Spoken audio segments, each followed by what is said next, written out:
안녕하세요, 여러분. 협업의 시대가 오고 있는 것이 느껴지십니까?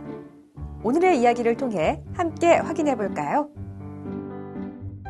2012년 7월 미국 월간지 베티니 페어는 마이크로소프트의 잃어버린 10년이라는 기사를 실었습니다. 기사에서 잃어버린 10년의 주범으로 CEO 스티브 발머와 인사제도인 스택 랭킹을 지목했습니다. 스택 랭킹의 인사제도는 마이크로소프트가 지난 10년간 운영하고 있는 상대평가 성과관리 체계입니다. 직원을 정해진 비율에 따라 1에서 5등급으로 나누어 최하 등급 직원들을 내쫓는 제도입니다. 기사에서는 스택 랭킹의 제도 때문에 직원들은 내부 동료들과 경쟁을 하고 구글 등 떠오르는 외부의 IT 강자와 경쟁하지 않았다고 했습니다. 또한 평가가 관리자에게 얼마나 잘 보이느냐에 따라 결정되는 패단으로 관리자들은 내부 권력 투쟁의 도구로 스택 랭킹을 활용하기도 했습니다. 결국 스택 랭킹 제도는 2013년 11월 12일 인사 담당 부사장 리사 브루웰은 직원들에게 더 이상 마이크로소프트의 등급은 없다라는 이메일을 통해 종료시켰습니다.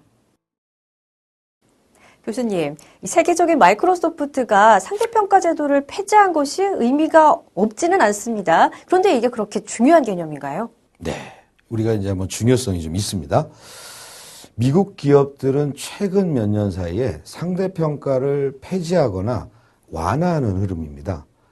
미국 댈러스의 성과관리 컨설턴트 딕 크로테라는 사람이 있는데요. 그는 현재 미국 포춘 500대 기업 중에 불과 30% 정도가 상대평가 제도를 유지하고 있고 엄격했던 등급 관리도 점점 느슨해지는 추세라고 발표를 했습니다.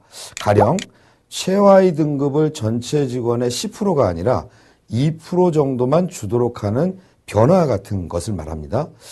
얼마 전까지만 해도 상대평가 제도는 성과 창출을 위한 전가의 보도처럼 사용됐습니다.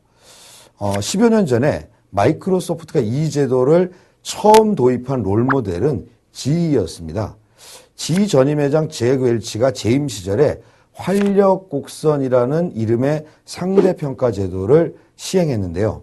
GE 임직원들을 상위 20%, 필수 70%, 하위 10%로 나눠서 상위 20%에게는 보너스, 스톡옵션, 승진 등의 보상을 몰아주고요. 70%는 상위 20%에 들어가도록 독려하고 하위 10%는 해고해버리는 그런 제도입니다. 이후에 많은 기업들이 이 제도를 모방했습니다. 그중 하나가 마이크로소프트였던 겁니다. 하지만 재미난 게 있습니다. 2001년도에 잭 웰치에 이어서 CEO를 맡은 제프리 이멜트가요. 이 상대평가 성과관리 체제를 폐지해버립니다. 오히려 직원들에게 업무 개선점을 도와주고 적극적으로 피드백하는 방식으로 바꿔서 성공적으로 조직을 이끌게 된 거죠. 그런데 오히려 이런 줄도 모르고 마이크로소프트는 이 제도를 적용했다가 조직이 엉망진창이 돼버린 겁니다. 네, 이렇게 마이크로소프트 같은 세계적인 기업이 참 어이없는 상황이 돼버렸네요. 자, 교수님, 상대평가 제도는 무엇이 문제가 됐나요? 네, 우리가 이제 상대평가 제도는요, 가장 중요한 특징은 외부와의 경쟁보다는 내부 경쟁에 매몰돼 버리는 거죠.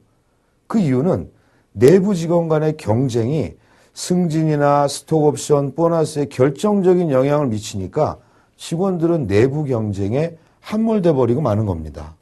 네, 그렇다면 이러한 것들이 우리에게 주는 시사점은 무엇일까요? 네, 이제 우리가 시사점이 있어야겠죠. 한국 기업도 지금 성과주의에 대한 관심이 너무나 높습니다. 문제는 우리도 마이크로소프트가 했던 실패를 반복해서는 안 된다는 것입니다.